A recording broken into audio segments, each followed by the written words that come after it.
నమస్తే, welcome to our channel. నేను పద్మని. ప్రస్తుతంతో పాటు ప్రముఖ ఆధ్యాత్మికవేత్త, వాస్తు జ్యోతిష పండితులు, లలిత ఉపాసకులు బ్రహ్మశ్రీ నానాజీ పట్నాయక్ గారు మనతో పాటు ఉన్నారు. మాట్లాడతాం సార్. నమస్తే సార్. శ్రీమాత్రే నమః.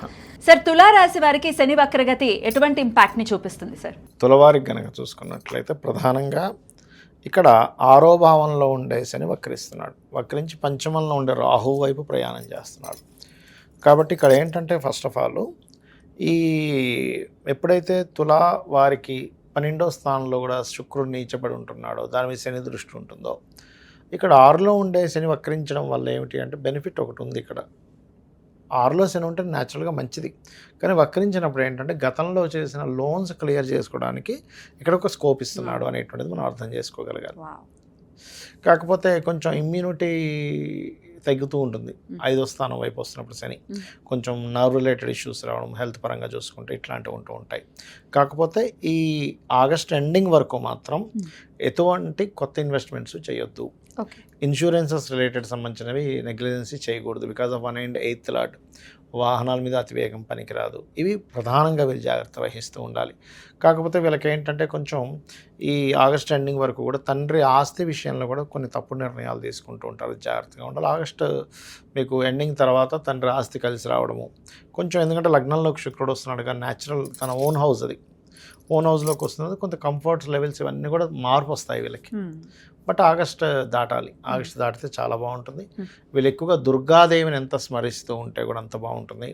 రాజకీయ నాయకులకి చెప్పాలంటే కొంతమంది చూడండి, కొన్నిసార్లు మనం చూస్తూ ఉంటాం, ఎమ్మెల్యే గారు, ఎంపీ గారు, సీఎం గారు ఒక లెవెల్లో దిగి మరీ కొన్ని పాదయాత్రలను జనాలను కలుసుకోవడం అనేది చేస్తుంటారు. అటువంటి వాటికి ఇప్పుడు తులవారికి రాజకీయాల్లో ఉండేటువంటి వారికి అలాంటివి ఏవైతే చేస్తుంటారో వాటి వల్ల వీళ్ళకి బాగా ప్రజల్లో ఒక మంచిది వస్తుంది. Right sir. ఇమ్యూనిటీ కొంత తగ్గుతుంది అని అంటున్నారు. మరి ఎటువంటి సమస్యలు ఆరోగ్యపరంగా ఎటువంటి సమస్యలకి? కాళ్ళు లాగడం కానీ, అంటే కాళ్ళ భాగం అంటారు కన్య, మనకి చూసుకున్నట్లయితే మన మీనరాశి కానీ, తులారాశి నడుము, 12వ స్థానం అనేది పాదాలు. అండ్ అదేవిధంగా న్యాచురల్ 12లో శని వక్రించినందుకు కొంచెం పాదాలు, అది దాని నుంచి కింద కుంభంలోకి వస్తే కుంభం వైపు వస్తున్నటువంటి రాహు కాబట్టి కొంచెం నరాలు ఉబ్బడం, కాళ్ళ దగ్గర ఉండేటువంటి నరాలు ఉబ్బడం. మోకాళ్ళు మకరం అనుకుంటే కుంభం ఈజ్ కాళ్ళు, మీనం పాదాల కింద చెప్పారు జ్యోతిష్ శాస్త్రం. పిక్కల దగ్గర అది కొంత ఇబ్బంది రావడం అనేటువంటిది ఇస్తూ ఉంటుంది. కొంచెం తిమ్మిర్లు ఎక్కడం, ఇబ్బంది రావడం, కొంచెం అట్లాంటివన్నీ కొంచెం పడుతూ ఉంటాయి. అటు ఆర్థికంగా కానీ ఇటు ఆరోగ్యపరంగా కానీ శని మంచి ఫలితాలు ఇవ్వాలి అని అనుకుంటే కనుక మరి మనం ఎటువంటి పరిహారాలు చేసుకోవాలో ఇప్పుడు తెలుసుకుందాం. మరి రిజల్ట్స్ ఎలా ఇవ్వబోతున్నాడు అనేది మీరు చెప్పేశారు సార్. మరి పరిహారాలు ఖచ్చితంగా చేసుకోవాలంటే శని అంటేనే భయం కదా. సో ఎటువంటి పరిహారాలు ఆయన ఇంపాక్ట్ నుంచి మేము బయటపడడానికి ఉపయోగపడతాయి సార్? తప్పకుండా అమ్మ. ఫస్ట్ ఆఫ్ ఆల్ ఏంటంటే పరిహారము అనేటువంటిది ఏంటంటే ఎప్పుడు కూడా శనికి సంబంధించినటువంటిది నువ్వులు దానంగా ఇవ్వడం. ఓకే. అదేవిధంగా కాస్త ఓల్డ్ ఏజ్ హోమ్స్ లేదా పెద్దవాళ్ళు ఉంటే వాళ్ళకి సేవ చేయడము, నూనెని ఆలయాల్లో దీపారాధన కనివ్వడం చేస్తూ ఉండాలి. అయితే ఇది శని మనకిప్పుడు గోచారంలో వక్రిస్తున్నాడు, కానీ వాళ్ళ పర్సనల్ చార్ట్స్లో కూడా ఒక గ్రహం వక్రించినందుకు భృగునందనాడి అనేటువంటి దాంట్లో ఒక విషయం చెప్పారు. అది పెండింగ్ కర్మ అంటాం దాన్ని మనం. అంటే ఏ గ్రహం వక్రించినా అది పెండింగ్ కర్మ. శనే వక్రించాడు అనుకోండి, వీళ్ళు పాస్ట్ లైఫ్లో చేయాల్సిన వర్క్ చేయలేదు, అది వర్క్ చేయడానికి వచ్చారు ఒకటి. రెండవది, వీళ్ళు ఉన్న ప్రదేశం నుంచి మారితే వీళ్ళ కెరీర్ బాగుంటుందని కూడా అర్థం. అయితే ఇట్స్ డిపెండ్ ఆన్ శని. ఇప్పుడు వాళ్ళ పర్సనల్ చార్ట్లో పలానా దగ్గర వక్రించారు, ఆ వెనక రాశి నుంచి 159లో ఏ గ్రహాలు ఉన్నాయో చూడాలి. దాన్ని బట్టి వాళ్ళు ప్లేస్ మారడం వల్ల అభివృద్ధి ఉంటుందా ఉండదా అనేది తెలుస్తుంది. ఇంకోటి ఏంటి, డ్యూయల్ సైన్ వైపు వెళ్తుంటే రెండు జాబ్స్ చేస్తారని అట్లా చెప్పొచ్చు. ఎందుకంటే కర్మ 2 ప్లేసెస్కి ఆక్యుపై చేస్తున్నాడు కదా అట్లా. అదేవిధంగా జీవుడు వక్రించాడు అనుకోండి, వీళ్ళు ధర్మకార్యాలు కొన్ని పెండింగ్ ఉన్నాయి పూర్వజన్మల్లో. అంటే గురువు ధర్మకార్యాలు, జ్ఞానం సంబంధించినవి, లేకపోతే కొంతమంది చూడండి గుళ్ళు కట్టిస్తూ ఉంటారు, తీర్థయాత్రలకు వెళ్తూ ఉంటారు, దేవత వాటి దగ్గరికి అక్కడ సేవలు చేస్తూ ఉంటారు. ఇప్పుడు కొంతమంది పూజారులు ఉన్నారు, లేకపోతే వీళ్ళు ఉన్నారు దేవతా సంబంధించిన అదే టెంపుల్స్లో.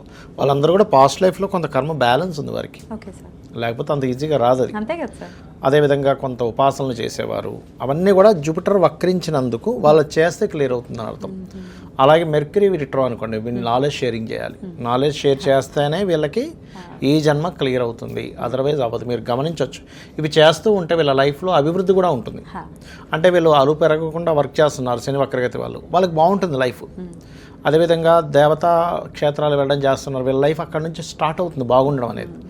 నాలెడ్జ్ ఎంత షేర్ చేస్తూ ఉంటే ప్లస్ అవుతూ ఉంటాడు. ఎందుకంటే కుజుడైతే భూములకు సంబంధించింది, అన్నదమ్ములకు సంబంధించింది అమ్మ. అంటే ఇప్పుడు కొన్నిసార్లు భూముల్ని వదిలేయాల్సి వస్తుంది, వదిలేయాలి అంటే కొన్నిసార్లు వదిలేసారు. అంటే వక్రించి కేతువుతో కనెక్ట్ అవుతే ఖచ్చితంగా వదిలేయాలి. వక్రించి శుభగ్రహంతో కనెక్ట్ అయితే ఏంటంటే వాళ్ళు వేరే ప్రదేశకు వెళ్ళడం ద్వారా భూములు సంపాదిస్తారు. 100 ప్లేసులు సంపాదించలేరు, మీరు ప్లేస్ మారండి, అక్కడ మీరు బీభత్సంగా భూములు సంపాదిస్తారని చెప్పొచ్చు. అలా అలాగే శుక్రుడు అనుకోండి, వీళ్ళకి జనరల్గా ఏమవుతుందంటే ఎవరికైనా శుక్రుడు వక్రించాడు అంటే వివాహం విషయంలో సంబంధాలు చూసేటప్పుడు దగ్గర దాకా వచ్చి మిస్ అవ్వడం ఖచ్చితంగా జరుగుతుంది. అందులో పర్టికులర్గా 7th హౌస్లో కనుక శుక్రుడు వక్రిస్తే ఇంకా ఖచ్చితంగా జరుగుతుంది. 7th హౌస్లో ఏదైనా గ్రహం వక్రిస్తే వాళ్ళకి సంబంధం ఓకే అనేట్టు ఓకే వెనక్కి వెళ్ళడం జరుగుతూ ఉంటుంది. అదొక రకంగా దోషం పోయినట్టు అలా జరిగిందంటే వివాహానికి ముందు.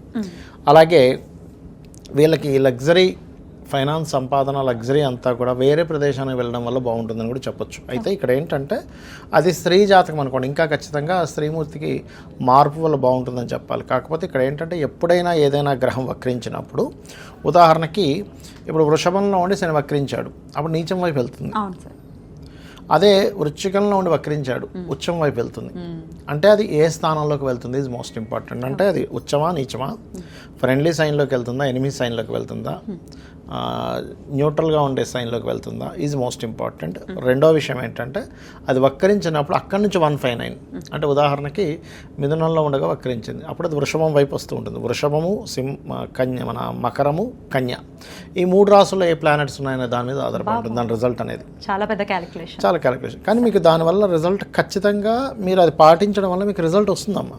ఇప్పుడు ఒక వ్యక్తి వచ్చి అడిగాడు, ఏమంటే నేను ఇక్కడ చేయనా వేరే ప్రాంతానికి వెళ్ళి చేయనా, వక్రించి మంచి ప్లానెట్స్ అనుకోండి, ఖచ్చితంగా వాళ్ళు వేరే ప్రాంతానికి వెళ్ళడం ద్వారానే లైఫ్ బాగుంటుంది. ఇవన్నీ తెలుసుకోవాలంటే ఇట్లా నిష్ణాతుల దగ్గరికి వెళ్ళాల్సి ఉంటుంది, పర్సనల్ చార్ట్ చూసుకోవాలి. బట్ ఇన్ జనరల్ గా మేము రెమెడీస్ చేసుకోవాలనుకుంటున్నాం, మాకు భయంగా ఉంది, చాలా లాంగ్ పీరియడ్ కాబట్టి, మరి శని అనుగ్రహం కోసం ఎటువంటి రెమెడీస్ చేయమంటారు? ఫస్ట్ ఆఫ్ ఆల్ ఇక్కడ రెమెడీస్ అయితే శని అనుగ్రహం కోసం అయితే నేను చెప్పినట్టుగా నువ్వులు దానంగా ఇవ్వడం, ఆయిల్ దానంగా ఇవ్వడం, ఎక్కువ బద్దకించకుండా పోస్ట్ పోన్ చేయకుండా వర్క్స్ కంప్లీట్ చేయడం, ఇవి ఖచ్చితంగా చేయాలి.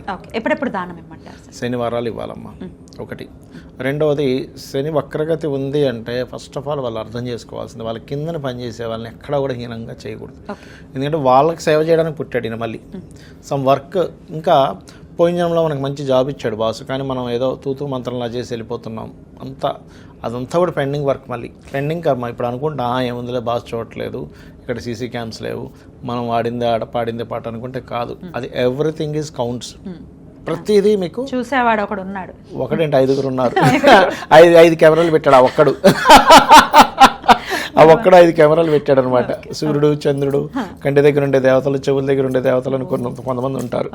వీళ్ళందరూ కలిసి 5 రికార్డులు ఒకటే అయి ఉండాలి. మళ్ళీ రాసి వీడియోలు తీసి పెడతారు, వీడియో చూపిస్తారు, నేను చేయలేదండి, ఇక్కడ చేసింది నువ్వు కాదా. ఇక దేవతారాధన, అమ్మవారి ఆరాధన కానీ లేకపోతే ఏ ఆరాధన కొంచెం మంచి ఫలితం ఇస్తుంది? ఎప్పుడైనా శని ఈ కలియుగ దైవం వెంకటేశ్వర స్వామి ఆరాధన అయితే పంచమాధిపతిని బట్టి ఏ ఆరాధన అనేది చెప్పాలి, 9వ అధిపతిని బట్టి ఏ క్షేత్రం అనేటువంటి చెప్పాలి. దాన్ని బట్టి వాళ్ళ పర్సనల్ చార్ట్లో 9th లార్డ్ 5th లార్డ్ చూసుకోవాలి. రైట్ సార్, చాలా అద్భుతంగా తెలియజేశారు సార్. భయపడాల్సిన అవసరం లేదు, మన నడవడిక బాగుంటే ఖచ్చితంగా ఆయన మంచి రిజల్ట్స్ ఇస్తాడు. అంతే కదమ్మా. ఇప్పుడు నడవడిక అంటే ధర్మము. ఇప్పుడు లలిత సహస్రనామాల్లో ధర్మాధ్యక్ష, ధనాధ్యక్ష, ధనధాన్య వివర్ధిని అంటుంది. అంటే ధర్మానికి అధ్యక్షురాలు. ధర్మానికి అధ్యక్షురాలు అయినప్పుడు ఆ ధర్మంగా ఉంటే అమ్మవారే ఓకే వీడు ధర్మంగా ఉన్నాడు రా అని చెప్పి ఆవిడే ధనం ఇచ్చేది. ఖచ్చితంగా.